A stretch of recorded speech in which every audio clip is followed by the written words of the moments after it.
ओम साई राम श्रोताओं, आपका दिन मंगलमय हो। साई कथाएं में आपका स्वागत है।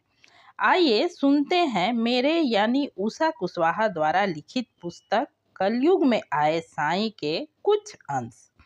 आपसे आग्रह है कि वीडियो को अंत तक अवश्य ही सुने। साथ ही मेरा लेख और यह वाचन पसंद आए तो कमेंट करके अवश्य ही बताएं। वीडियो को लाइक एवं चैनल को जरूर सब्सक्राइब करें। तो निम्नलिखित शब्दों के साथ आइए शुरू करते हैं आज की रचना, जिसका शीर्षक है साईं की दृष्टि में धर्म। इत उत न डोल मनवा साईं साईं बोल।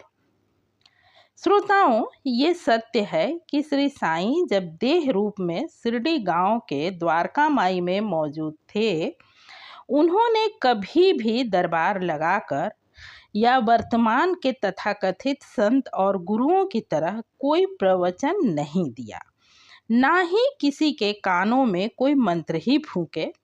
फिर भी समय समय पर प्रसंगानुसार उनके द्वारा अपने भक्तों के समक्ष कहे गए शब्दों और सलाहों पर विचार करें तो बाबा की दृष्टि में धर्म का जो गुण तथा उसकी विशेषता मेरी समझ में आती है, वही मैंने इस पुस्तक में वर्णित किया है। धर्मों को वर्गीकृत हम इंसानों ने किया है।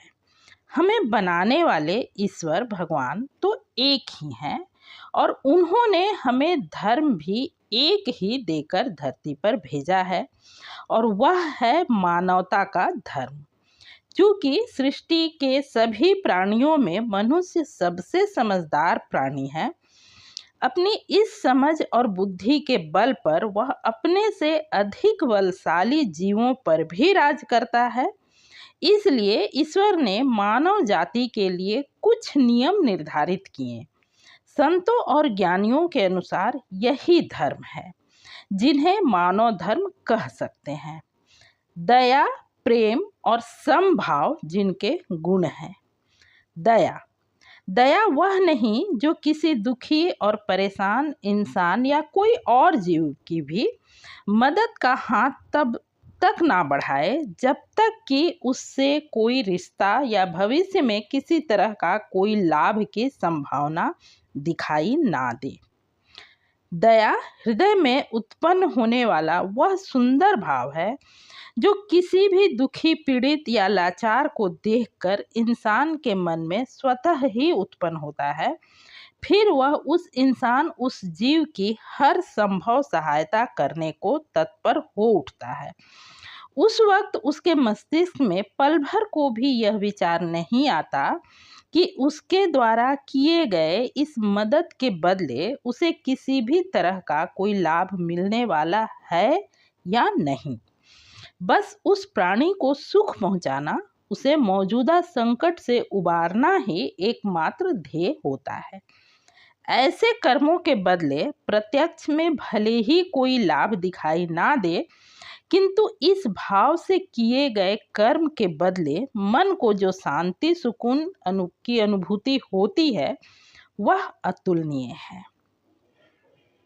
प्रेम किसी तरह के लाभ की चाह में किसी की तारीफ में कसीदे गढ़ना, किसी की गलती को नज़रअंदाज कर उसके द्वारा कहे गए हर उचित अनुचित बात को सही ठहराना, उसके किए हर काम का बिना विचारे तारीफ करना, घड़ी में सर्वस्व न्यौछावर करने की बातें करना और अगले ही पल नजरें फेर लेना, कभी तो अपने मतलब के लिए किसी की गलत बात पर भी दुनिया से लड़ जाने का वादा करना और मतलब पूरा होते ही उसे अकेला छोड़ देना, यह प्रेम नहीं, प्रेम शब्द का दुरुपयोग है। प्रेम दिमाग से नहीं, हृदय से उत्पन्न एक बहुत ही कोमल भावना है। जब यह भावना उत्पन्न होता है, इसके उत्पन्न होते ही हृदय से क्रोध, ईर्ष्या, मद, मत्सर आदि नकारात्मक भाव स्वतः ही नष्ट हो जाते हैं। प्रेम पाने खोने की चिंता और नफा नुकसान के हिसाब से परे होता है। प्रेम में सामने वाले के सुख शांति ही महत्वपूर्ण होती है, स्वयं का कोई ध्यान नहीं रहता। फिर भला नफा नुकसान और दिखावे की फिक्र कौन करे। प्रेम विनम्र बनाता है, प्रेम बांधता है। प्रेम एक अति कोमल धागा होते हुए भी इसकी जड़ में इतनी शक्ति होती है कि पराये को भी अपना बना लेता है। इसकी कोमलता मन से सारे दुराव और रंज को मिटाकर एक सुखद एहसास से भर देती है। समभाव।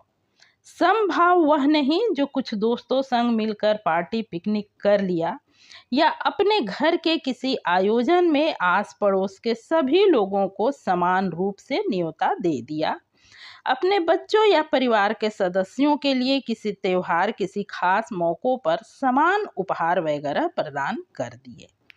यहाँ भाव तो सम है, पर वह बहुत ही सीमित तथा बदले में कुछ पाने की भाव से प्रेरित है। समभाव का विस्तार वृहद रूप से और किसी भी तरह के कोई लाभ की भावना के बगैर होना चाहिए। समभाव की व्याख्या और उपयोगिता बाबा ने कुछ इस प्रकार बताया है कि सभी धर्मों के अपने अलग अलग पूजा प्रार्थना जप तप के नियम हैं, यानी अलग अलग मार्ग है, किंतु उनका गंतव्य उनकी मंजिल एक ही है। इस अवधारणा को स्वामी विवेकानंद से लेकर हर संत महात्माओं ने भी दोहराया है। इस तरह दूसरे धर्मों के प्रति समभाव रखने से इंसान के मस्तिष्क से अंधता और कट्टरता मिटती है। इससे प्रेम अधिक ज्ञानमय और पवित्र होता है। हृदय में समभाव के उत्पन्न होते ही वैर भाव का नाश स्वयं ही हो जाता है। पवित्र और कोमल मन में ही मानवता वास करती है और मानव धर्म ही ईश्वर को पाने का सच्चा और सही मार्ग है। धर्म का शाब्दिक अर्थ धारण करना होता है। धर्म केवल मानव से ही संबंधित नहीं, इसका संबंध कुछ निर्जीव पदार्थ से भी है, या यूं कहें धर्म का व्यापक अर्थ ही गुण है जो सार्वभौमिक होता है। जैसे कि पानी का गुण बहना सींचना, जीवों की प्यास बुझाना है।